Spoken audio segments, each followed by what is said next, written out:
Let's take a step back from the most studied European languages and spend some time with a fascinating linguistic enclave.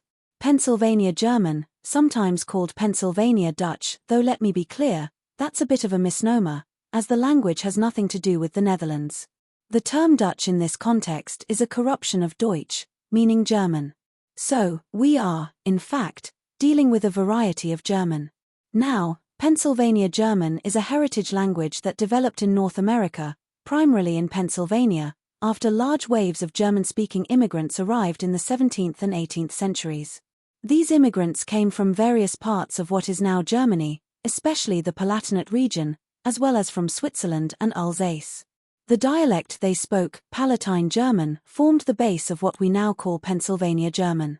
What's interesting is how the language evolved in relative isolation from the European continent.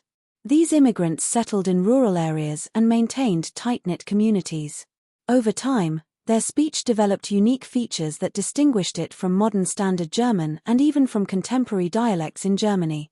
Phonetically, Pennsylvania German retains many features of Palatine German, such as the pronunciation of P and T sounds, but it has also incorporated elements of English. For example, you'll hear English loanwords especially for modern concepts like electricity, cars, and politics.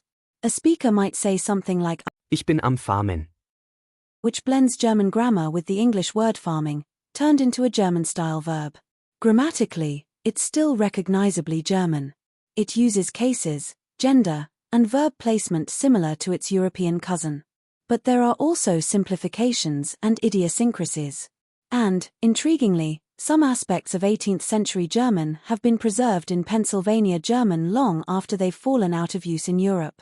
It's a bit like a linguistic time capsule. Culturally, the language is strongly associated with the Amish and Mennonite communities, although not all Pennsylvania Germans are Amish, and vice versa. Among the Amish, especially the Old Order groups, the language is still actively spoken in the home and community. It's passed on through generations, primarily via oral tradition, since it's rarely taught formally in schools. Today, linguists consider Pennsylvania German an endangered language, at least outside of the Amish and other plain communities. Among the general population of Pennsylvania Germans, English has largely taken over. But within those religious communities, it's alive and well. So, what we see in Pennsylvania German is a rich, living example of language contact, heritage preservation, and the resilience of minority languages. It tells a story not just of migration and settlement, but of identity, continuity, and adaptation.